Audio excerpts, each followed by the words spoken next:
बिहार में विधानसभा चुनाव का बिगुल बज चुका है। राजनीतिक पार्टियां मैदान में उतर चुकी हैं, अपनी तैयारियां पूरी कर रही हैं, चुनावी प्रचार में लगी हुई हैं। लेकिन क्या इस बार का बिहार चुनाव ऐसा होगा जिसमें ना तो चुनाव प्रचार होगा, ना ही वोट डाले जाएंगे और एनडीए की सरकार बन जाएगी? मुख्यमंत्री एनडीए का बनेगा या बीजेपी का बनेगा वो एक अलग बात है, लेकिन इस तरीके के संकेत बिहार की राजनीति से निकलकर उस वक्त सामने आए जब तेजस्वी यादव ने कहा कि वो इस बार कांग्रेस पार्टी के साथ मिलकर या फिर कहें कि महागठबंधन के साथ मिलकर चुनाव का बहिष्कार कर सकते हैं। अगर चुनाव का बहिष्कार वो करते हैं तो फिर एनडीए को ना प्रचार की जरूरत पड़ेगी, ना वोटिंग होगी और मुख्यमंत्री बन जाएगा। इस विषय पर चर्चा करेंगे, साथ ही चर्चा करेंगे कि चिराग पासवान के बयान पर। चिराग पासवान ने कहा कि तेजस्वी यादव के अंदर हिम्मत ही नहीं है कि वो बिहार विधानसभा चुनाव का बहिष्कार कर सके। मेरे साथ मौजूद हैं मेरे सहयोगी अनुपम प्रसून सर, बहुत बहुत स्वागत आपका।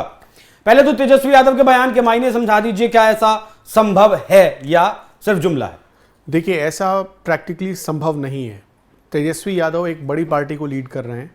इस वक्त उनकी पार्टी मतलब बीच में तो सरकार में भी आई थी, अभी अपोजिशन में है, और नीतीश कुमार से बड़ी पार्टी है, मतलब जेडीयू से बड़ी पार्टी है। अगर आप मोटे तौर पर देखेंगे तो बिहार की मतलब सबसे बड़ी प्रादेशिक पार्टी है, वो रीजनल पार्टी है। तो इस हिसाब से तेजस्वी यादव इतनी बचकाना हरकत नहीं करेंगे। इससे देखिए, अगर कोई पार्टी चुनाव में नहीं जाती है तो इसके क्या दुष्परिणाम हो सकते हैं, ये समझना पड़ेगा पहले।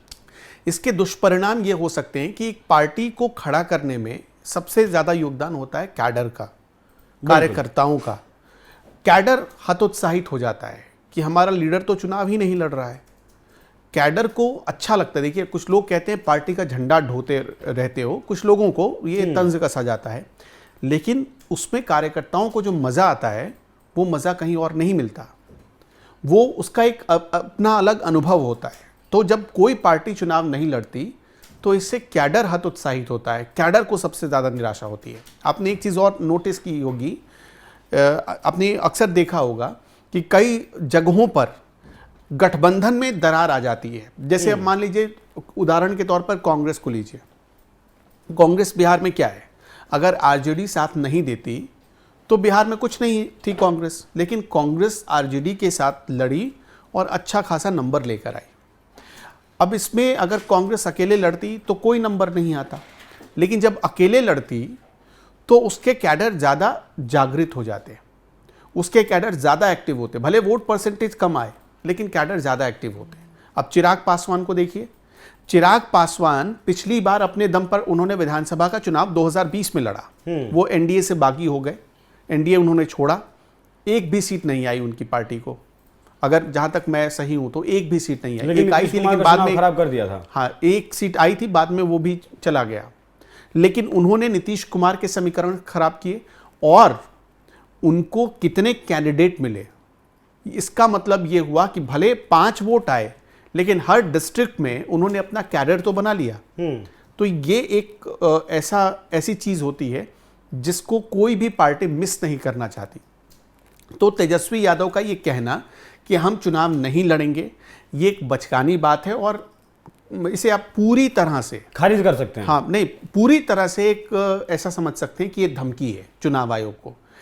उनके कहने का मतलब ये था, तेजस्वी यादव के कहने का मतलब ये था कि हम चुनाव आयोग का बहिष्कार करेंगे। चुनाव का बहिष्कार करना, शायद लालू यादव इसकी अनुमति भी उनको नहीं देंगे कि तुम चुनाव का बहिष्कार कर दो। चुनाव के बहिष्कार का मतलब क्या, 2 ही पार्टियां हैं वहां पर, दो ही गठबंधन है, एक महागठबंधन और एक एनडीए। अब एनडीए को जब आप देखेंगे तो एनडीए में चिराग पासवान की पार्टी भी आ जाती है, लोजपा आर। अब दूसरी तरफ आप जाकर देखिए, उपेंद्र कुशवाहा भी आ जाते हैं, जीतन राम मांझी भी आ जाते हैं और बीजेपी भी आ जाती है। चिराग, अगर तेजस्वी यादव नहीं लड़ते हैं तो लड़ेगा कौन? कांग्रेस। यही तो हो सकता है, या कांग्रेस भी। अब उन्होंने तो यही कहा है ना कि कांग्रेस के साथ मिलकर बॉयकॉट करेंगे। तो क्या कांग्रेस भी नहीं लड़ेगी? देश की जो सबसे पुरानी पार्टी है, जिसने सालों तक बिहार पर राज किया, करीब 55-60 साल तक राज किया, क्या वो भी चुनाव नहीं लड़ने उतरेगी आरजेडी के चक्कर में? ऐसा पॉसिबल ही नहीं है। और अगर ऐसा हो भी जाता है तो ये देश के लोकतांत्रिक इतिहास में सबसे बुरा दिन होगा और देश के लोकतांत्रिक इतिहास में तब ये कहा जाएगा कि तेजस्वी यादव को लोकतंत्र पर भरोसा नहीं है। हालांकि ऐसा हो चुका है सर इतिहास में, पहले जम्मू कश्मीर में हुआ है, म्यांमार में हुआ है, 2 बार ऐसा हो चुका है। लेकिन मैं ये जानना चाहता हूं ये विचार कहां से आया दिमाग में?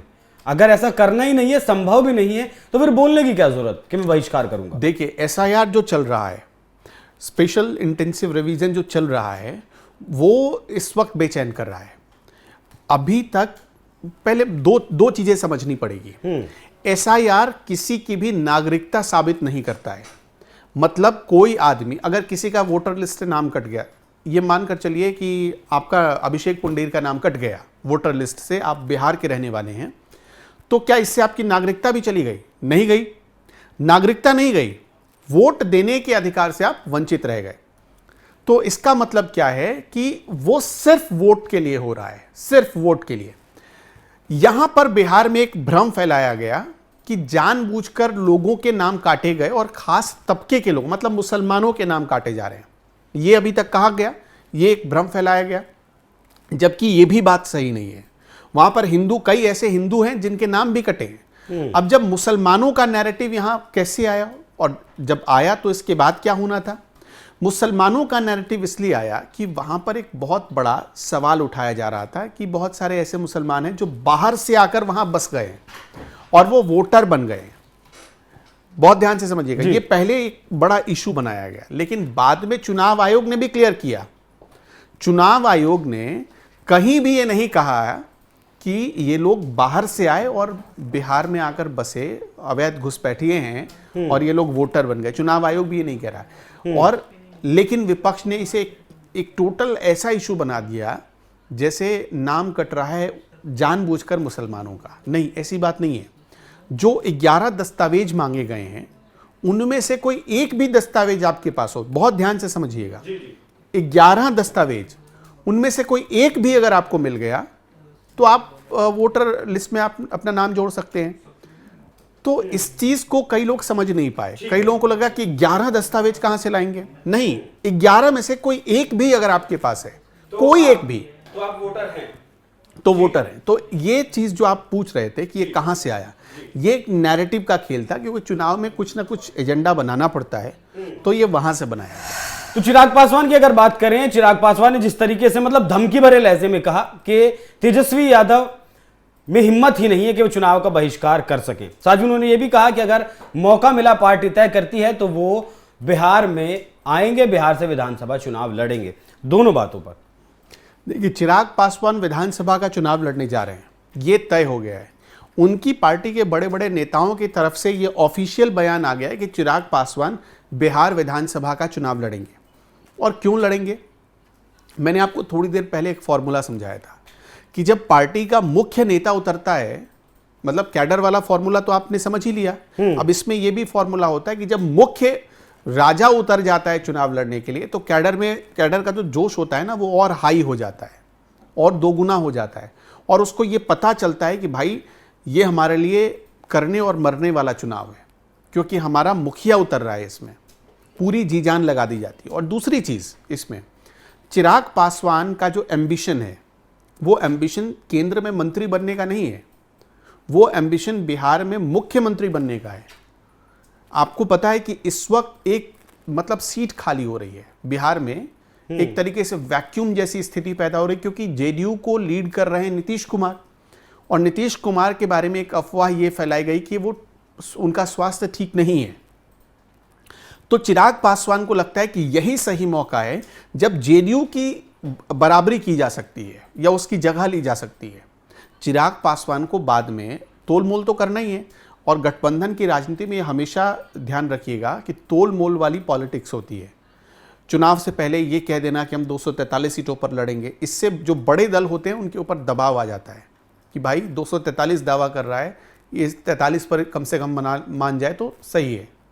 तो वो दबाव वाली राजनीति करनी पड़ती है, जो यहाँ पर चिराग पासवान कर रहे हैं।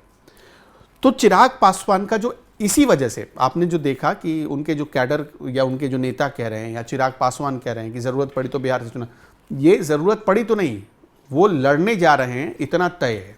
और अगर वो जीतते हैं तो ये भी जानिए, देखिए चुनाव लड़ने के लिए पहले तो केंद्रीय के मंत्री से इस्तीफा देने की आवश्यकता उनको है नहीं। वो चुनाव लड़ेंगे, चुनाव लड़ने के बाद अगर जीत जाते हैं उसके बाद वो केंद्र में मंत्री पद से इस्तीफा देंगे। तो ये चीज़ें हैं। चिराग पासवान ये बात अच्छे से समझते हैं।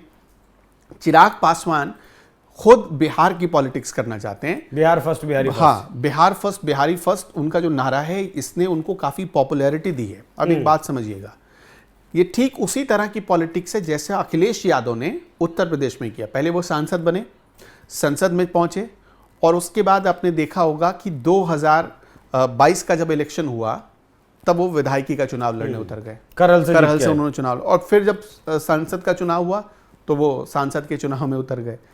तो इस हिसाब से जब आप देखेंगे तो आपको ये साफ पता चलेगा कि अखिलेश यादव जिस लाइन पर चल रहे हैं उस लाइन को करीब करीब उसी लाइन को अपना रहे हैं चिराग पासवान। अब कॉपी कर रहे हैं हम ये नहीं कह सकते हैं, क्योंकि हर नेता कुछ ना कुछ सोच कर अपनी पॉलिटिक्स को आगे बढ़ाता है या उसे पिरोता है।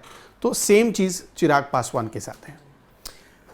बहुत बहुत धन्यवाद सर। बाकी चैलेंज दिया है चिराग पासवान ने तेजस्वी को, और जैसा कि सर ने बताया कि ये एक जुमला मात्र है तेजस्वी यादव का। ऐसा होना असंभव है कि तेजस्वी यादव या फिर इनका महागठबंधन कांग्रेस पार्टी चुनाव में ना जाए। चुनाव में जाएंगे, चुनाव आयोग के ऊपर एक दबाव बनाने की टैक्टिक्स के रूप में जरूर इस्तेमाल किया था। बाकी SIR को लेकर बिहार विधानसभा चुनाव में बहुत ज्यादा गहमा गहमी है, वो सम्राट चौधरी और तेजस्वी यादव के बीच हो या फिर RJD और बीजेपी के और नेताओं के बीच में हो, JDU और RJD के और नेताओं के बीच में नोकझोंक चल रही हो।